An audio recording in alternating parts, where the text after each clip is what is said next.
সুপ্রিয় দর্শক আসসালামু আলাইকুম, কেমন আছেন আপনারা? নিশ্চয়ই ভালো আছেন। আজকের ভিডিওতে আপনাদের সবাইকে স্বাগত জানাচ্ছি। আজকে আমি আপনাদের সাথে শেয়ার করব নর্মাল ডেলিভারির জন্য সহায়ক কিছু খাবার নিয়ে। তাহলে চলুন মূল ভিডিওতে যাওয়া যাক। বাই দ্য ওয়ে, মূল ভিডিওতে যাওয়ার আগে একটা কথা বলি, আমি আমার চ্যানেলে প্রেগন্যান্সি রিলেটেড অনেক ইম্পর্টেন্ট তথ্য ভিডিও আকারে শেয়ার করে থাকি। এই তথ্যগুলো আমার পার্সোনাল এক্সপেরিয়েন্স ও আমার ডক্টরের সাজেশন থেকে নেওয়া। তাই আমার চ্যানেলটিকে যদি একবার আপনারা ভিজিট করেন তাহলে আপনারা আপনাদের প্রশ্নাতীত মনের অনেক প্রশ্নের উত্তর পেয়ে যেতে পারেন। এবারে চলুন মূল আলোচনায় যাওয়া যাক।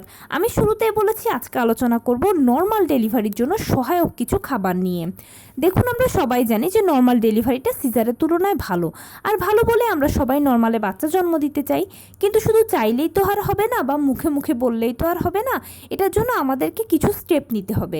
নর্মাল ডেলিভারিটা যেহেতু এটা ন্যাচারাল প্রসেস, সেজন্য এটাকে আপনার ন্যাচারালি হ্যান্ডেল করতে হবে।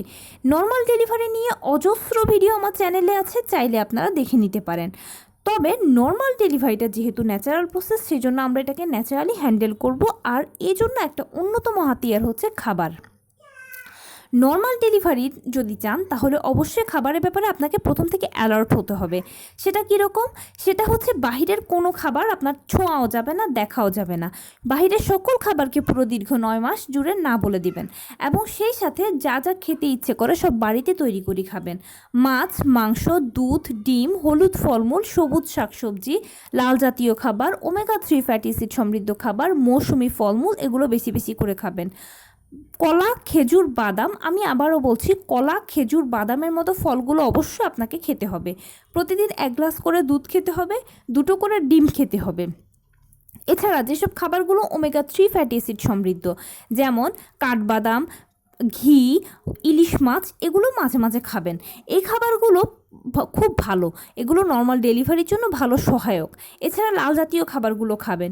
বিভিন্ন ধরনের সবুজ শাক যেগুলো, সেগুলো খাওয়ার চেষ্টা করবেন। এগুলোতে ফলিক অ্যাসিড আছে, আর ফলিক অ্যাসিড এ সময় আপনার অত্যন্ত প্রয়োজন। এছাড়া যখন আপনি দুধ খাবেন সেটা কুসুম গরম খাবেন। যে কোনো খাবারই গর্ভাবস্থায় যখন খাবেন তখন একটু কুসুম গরম খাবেন। তাহলে যেটা হবে, আপনার অ্যামনিওটিক ফ্লুইডকে এগুলো ধরে রাখতে সহায়তা করবে। দেখুন, অ্যামনিওটিক ফ্লুইড তৈরি হলেই শুধু হবে না, এটাকে ধরেও রাখতে হবে। আর কুসুম গরম খাবারগুলো এটাকে ধরে রাখতে সহায়তা করে। এবং তার পাশাপাশি সামুদ্রিক মাছ বেশি বেশি করে খাবেন। ছোট মাছ খাবেন, অন্যান্য মাছগুলোও খাবেন। মাছের ঝোল খাবেন, প্রতিদিন খাদ্য তালিকায় এটা রাখবেন।